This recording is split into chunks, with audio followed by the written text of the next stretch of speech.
આજના પ્રવેશોત્સવ કાર્યક્રમમાં પધારેલા મહેમાનશ્રી તથા શાળાના આચાર્યશ્રી, શિક્ષકગણ, ગ્રામજનો તથા મારા વહાલા વિદ્યાર્થી મિત્રોને મારા નમસ્કાર.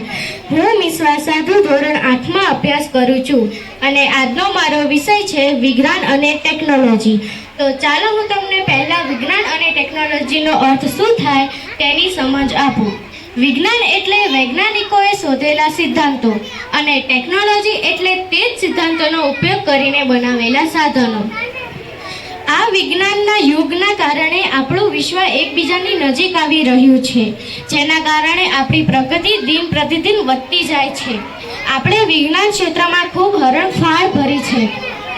થોડા સમય પહેલા રિક્ષાના 1 કિલોમીટર ભાડાના ભાવમાં આજે આપણે મંગળ પર પહોંચી ગયા છીએ. ચંદ્રયાન 3નું પણ સફળતાપૂર્વક લેન્ડિંગ કરાવી આખા વિશ્વમાં ભારતનો ડંકો વગાડી દીધો છે. અને હા, દરેકના ખિસ્સામાં રહેલું એક નાનું ટચસ્ક્રીન વાળું રમકડું તો તમે જોયું જ હશે ને. હા, તે મોબાઈલ છે. આખી દુનિયાને નચાવે છે. તે પણ એક વિજ્ઞાનની જ શોધ છે.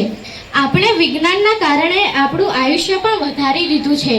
જેમ કે કોઈ પણ જગ્યાએ એક્સિડન્ટ થાય તો 108 પર ફોન કરતા 108 એમ્બ્યુલન્સ આવીને ઊભી રહી જાય છે અને આપણી જિંદગીને બચાવી દે છે. અને આપણા 2019માં આવેલી મોટી ભયંકર મહામારી તો બધાને યાદ જ હશે ને. હા, તે કોરોના છે. તેને પણ આપણે રસીની શોધ દ્વારા તેને પણ આપણે હરાવી દીધો છે. આ છે વિજ્ઞાન ટેકનોલોજીની તાકાત, પાવર ઓફ ઇન્ડિયા. જય જવાન, જય કિસાન, જય વિજ્ઞાન. અસ્તુ.